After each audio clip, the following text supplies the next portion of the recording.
नमस्कार। आइए हम आपको ले चलते हैं प्रेम धाम आश्रम, जहां पर आज नशा मुक्ति के ऊपर एक संवाद कार्यक्रम का आयोजन किया जा रहा है, जिसमें शहर के जाने माने व्यक्ति मौजूद हैं। फर्स्ट आने की चाह ने मुझे नशे का इतना आदी बना दिया, तो मुझे और उत्सुकता हुई कि भाई फर्स्ट आने से इसका क्या मतलब है कि आपने इतनी शराब पी रखी है।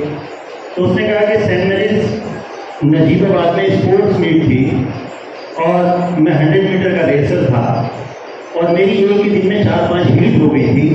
तो जब मुझे फाइनल हीट में जाना था तो मेरे पैर बिल्कुल जवाब दे गए थे, तो कुछ नहीं हुआ।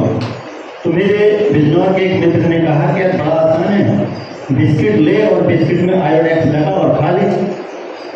तो मैंने किसी सर को नहीं बताया, कुछ नहीं बताया, मैंने आयोडेक्स लिया। मुझे उसकी मात्रा शरीर में ऐसा हो गया कि मैं खड़े खड़े जो है मार्च पास करने वाले थे और मैं बहुत लंबे मार्जिन से वो रेस जीत थी। वो रेस तो जीत गई, लेकिन मैं जिंदगी की रेस फिर मुझे कुछ ना कुछ नशा चाहिए। धीरे धीरे मैं शराब पीने लगा और जब मैंने बहुत परेशान कर दिया तो घर वालों ने और सोने में सुहागा कर दिया कि मेरी 18 साल की उम्र में शादी कर दी और मेरी पूरी जिंदगी खत्म हो गई। तो मैं आज विशेष रूप देखिए, मैं गांव में रहता हूँ। गांव में कई प्रकार के लोग होते हैं। अभी हाल ही में जैसे बात चल रही थी कि इलेक्शन है, तो वहाँ पे चलाने के लोग शराब बांटते हैं और शराब लेने की इतनी चाह है। मैं सच्चाई बता रहा हूँ कि जो उनके लिए तो चाय बनाया है, लेकिन महिलाएं भी रहती है कि लाओ हमारे हिस्से की भी दो और से रख लेती। 99% बच्चे वहाँ से शराब पीना सीखते हैं। उसके अलावा मैं अगर विद्यार्थियों के तौर पे बात करूँ तो हमारे गांव के विद्यार्थी बेचारे बड़े सीधे साधे और ये हैं, जब उनको हम कंपटीशन के तौर पर होना शुरू होते हैं।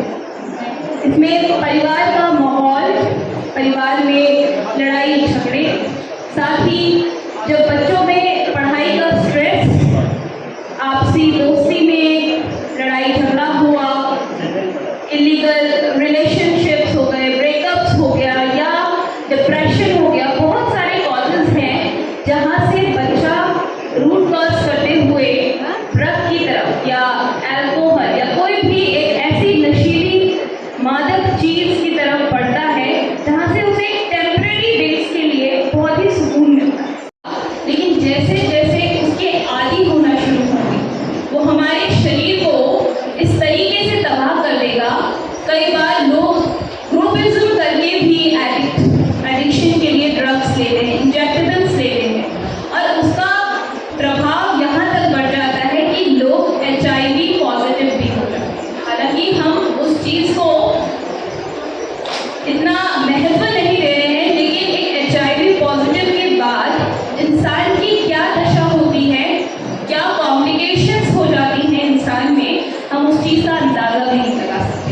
आज से डॉक्टर राखी आनंद अग्रवाल मैम उपस्थित हैं। मैं चाहूँगी कि वो एक स्वास्थ्य से जुड़े होने के नाते और साथ ही सामाजिक कार्यकर्ता के रूप में हम सभी के लिए प्रेरणादायक स्रोत हैं और स्पेशली महिलाओं के लिए मैं चाहूँगी कि वो स्टेज पर आएँ और हमें शिक्षा। एक ऐसे टॉपिक पे हम लोगों को यहाँ आज एकत्रित किया जिससे कई लोग पीड़ित हैं, पर कभी भी किसी ने कुछ इस तरह का करा नहीं जिससे कि हम इस कॉज के लिए कुछ आगे बढ़ सकें। तो नशा मुक्ति एक ऐसी चीज़ है जिसमें हमारे परिवार में या हमारे निकटतम परिवार में कोई ना कोई ज़रूर हम देखते हैं कि इस चीज़ से पीड़ित है और कई बार पूरा परिवार उसको छुपाने में लगा रहता है। तो सबसे पहले मैं बताना चाहूँगी एज अ डॉक्टर या प्रॉब्लली ये मेरा विषय नहीं है, कि एक साइकियाट्रिस्ट या साइकोलॉजिस्ट का विषय है और मैं एक महिला चिकित्सक हूँ, लेकिन एज अ मेडिकल प्रैक्टिशनर मैं बताना चाहूँगी कि कैसे लोग होते हैं जो इस तरह की लत में पड़ते हैं। ज़्यादातर ये बच्चे हो, बड़े हो, जैसे मैंने बताया 10 से 75 साल के लोग, ये लोग ज़्यादातर किसी वीक प्रवृत्ति के लोग होते हैं या अपने माइंड से या अपने दिल से कह लें कि कमज़ोर प्रवृत्ति के लोग होते हैं। क्योंकि अगर कोई कमज़ोर आदमी, हमें सबको पता है कि नशा हार्मफुल है, अगर हम उसको कभी ट्राई भी कर लेंगे तो हम उसकी लत में नहीं पड़ेंगे, क्योंकि हमें पता है कि ये नुकसानदायक है और हम इतने स्ट्रॉन्ग है अंदर से कि हम इसको ओवरकम कर ज़्यादातर लोग जो इसके शिकंजे में फंसते हैं वो ऐसे लोग होते हैं जो इससे ओवरकम नहीं कर पाते, या तो उनको कोई फैमिली का प्रेशर है। ज़्यादातर मैंने देखा है कि युवा पढ़ते हैं इस प्रॉब्लम में, तो उनको या तो कोई फैमिली से प्रेशर है, उनके माँ बाप की एक्सपेक्टेशन हाई है। कई बच्चे हैं जिनके मार्क्स इतने कम आए हैं। अभी मेरे बेटे के बोर्ड का रिजल्ट आया और वहाँ से मैंने फेसबुक और सोशल मीडिया खोला, कोई लिखने लग गया 90%, कोई लिखने लग गया 98। मेरे बच्चे के बेचारे मुश्किल से 60-70% आ रहे हैं और हम मेरे घर में लड्डुओं की बाहर आ गई, जैसे कि क्योंकि क्या है कि हमने एक्सपेक्टेशन अपने इतनी कम की हुई थी। मुझे लगता था कि वो जो भी करेगा वो 1 साल में नहीं तो 2 साल में कर लेगा, नहीं तो 3 साल में कर लेगा, लेकिन उसके साथ मेन चीज़ ये है कि उसको बहुत हार्ड करना है। वो कह सकते हैं कि हमारे माँ बाप को कोई फर्क नहीं पड़ता हमारे कितने भी नंबर आए। तो ये सब एक छोटा छोटा शुरुआत है कि आप अपने बच्चों को टीवी देखने का हो, नेटफ्लिक्स देखने का हो, गेमिंग करने का हो, मोबाइल देखने का हो, किसी भी प्रकार के नशे में पड़ जाते हैं, लेकिन हमें उनसे इतनी प्रॉब्लम नहीं है इस वक्त, क्योंकि उसके लॉन्ग टर्म इफेक्ट्स हमें बहुत सालों बाद जाके पता लगेंगे कि हम ये जो शॉपिंग करते हैं, टीवी देखते हैं, इससे हमारे को क्या होता है। लेकिन जो ड्रग्स है, जिस प्रकार की ड्रग्स अवेलेबल है, इतनी आसानी से शराब है, इसका जो नशा है सबसे ज़्यादा हमें उस चीज़ में कॉन्सेंट्रेट करना है। कॉलेज में हमने इस पर कुछ अपनी बातें शेयर करी सबके साथ में, स्टूडेंट्स के साथ में, लेकिन जब बात आई कि दीदी आप 5th क्लास के जो स्टूडेंट्स हैं 5th तक के, तो उनको भी आप जरूर इन बातों को समझाएं। तो मेरे मन में आया 5th क्लास तक के स्टूडेंट्स बहुत छोटे होते हैं, उन्हें नशों के बारे में क्या समझाना, मतलब क्या नशा करते होंगे। लेकिन जब मुझे ये चांस मिला, मैंने उन्हें बताया, तो वहाँ सारे जो बच्चे बैठे थे तो उनमें से कई बच्चों ने कहा एक दूसरे के इशारे करके, दीदी मैडम ये करता है, मैडम ये करता है, ये भी करता है। मुझे इतना आश्चर्य हुआ, इतने छोटे छोटे बच्चे वो नशा करते हैं। तो मैंने देख के एक दर्द सा भी हुआ, दुख सा भी हुआ कि आज हमारे समाज की कैसी हालत होती जाए, क्योंकि मुझे नशा करने वालों से बचपन से बहुत डर भी लगता था, बहुत देख के बहुत अजीब सा लगता था।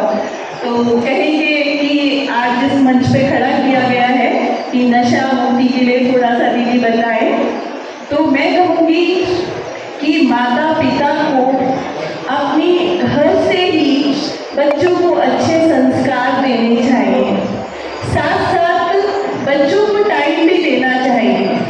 जब वो बच्चों को टाइम देंगे, उनसे उनकी बातें सुनेंगे, जैसे हम घर में भी देखते थे, हम सवेरे जब उठते थे तब सबसे पहले अपने मम्मी पापा के पास जाकर बैठते थे और वो हमसे कम से कम काफ़ी टाइम तक हमारी बातें सुनते थे। और नमस्कार, मैं हूं डॉक्टर राखी आनंद अग्रवाल, सखी फाउंडेशन की संस्थापिका। आज हम शामिल हुए हैं इस प्रोग्राम में, प्रेम धाम में, जहां पे फ्रेंड्स फॉर पीस नामक एक प्रोग्राम किया जा रहा है, जिसका उद्देश्य है नशा मुक्ति। और आज हालांकि मैं पिछले 2 दिनों से सिर्फ 5 घंटे सोई हूँ, लेकिन मुझे ज़रूरी था कि आज मैं इस प्रोग्राम में आके अपने विचार व्यक्त करूँ और नशा मुक्ति के लिए बताने के अलावा हम लोग कोशिश करें कि हम सारे सामाजिक जितने भी अच्छे उत्कृष्ट लोग हैं सब मिलके एक नशा मुक्ति केंद्र की स्थापना करें नजीबाबाद के आसपास।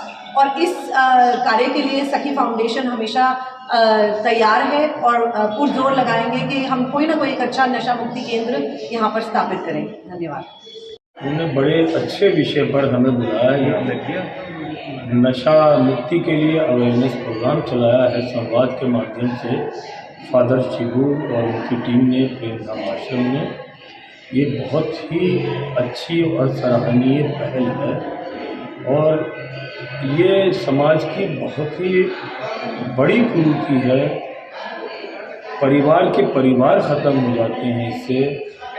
देश भी वही विकसित करता है जो बीमार ना हो, और एक नशेड़ी समाज एक बीमार समाज होता है जहाँ प्रॉस्पेरिटी डेवलपमेंट पॉसिबल नहीं है। इसके लिए हमें चाहिए कि जहाँ से स्टार्ट हो रहा है नशे का, उन जगहों पर रोक लगनी चाहिए। आप ये मत सोचिए कि ये बड़े शहर की प्रॉब्लम है।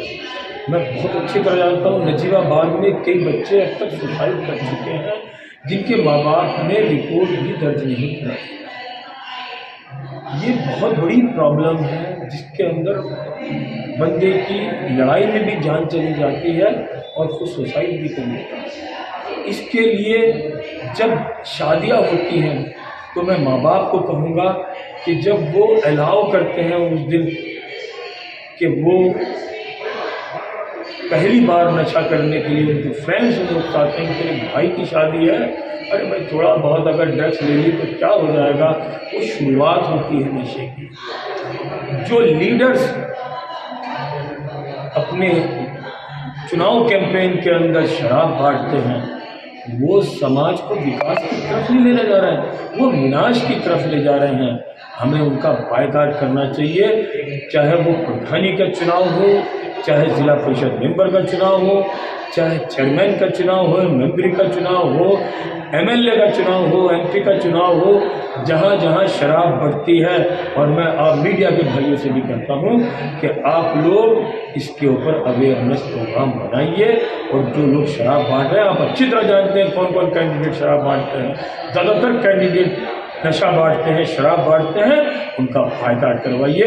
वो नेता नहीं है, वो हमारे दुश्मन हैं, बायकॉट करिए इन लोगों का। इसके साथ साथ मोहल्लों के अंदर, स्कूल के आसपास जो है वो पुड़िये बिक रही हैं। अगर बच्चा खरीद सकता है तो इसका मतलब बड़ों को भी पता होगा, वो पुलिस को बताएं कि यहाँ ऐसा ऐसा काम हो रहा है। हमारी पुलिस, हमारा प्रशासन बहुत अच्छा काम कर रहा है इस वक्त। अगर आप मोहल्ले के लोग, पेरेंट्स, माता पिता, माँ बाप बच्चों के, अपने बच्चों को बचाना चाहते हैं तो ऐसे पेडलर, ड्रग पेडलर की शिकायत करिए। अगर वो नहीं कर सकते आप मुझे बताइए, म्यूनिसिपैलिटी भी ऐसे अवेयरनेस प्रोग्राम चलाएगी। और इस तरह की जो पीपीटी प्रोग्राम्स हैं वो सोशल मीडिया के थ्रू, अपने मोबाइल फ़ोन से आप बहुत काम करते होंगे, इस तरह की चीज़ को शेयर करिए, व्हाट्सएप पे डालिए, फेसबुक पे डालिए, और प्लीज़ रोकिए इस बुराई को, शुरुआत में ही रोक दीजिए, जिससे हमारा घर तरक्की कर सके, शहर तरक्की कर सके, प्रदेश तरक्की कर सके, देश तरक्की कर सके। धन्यवाद।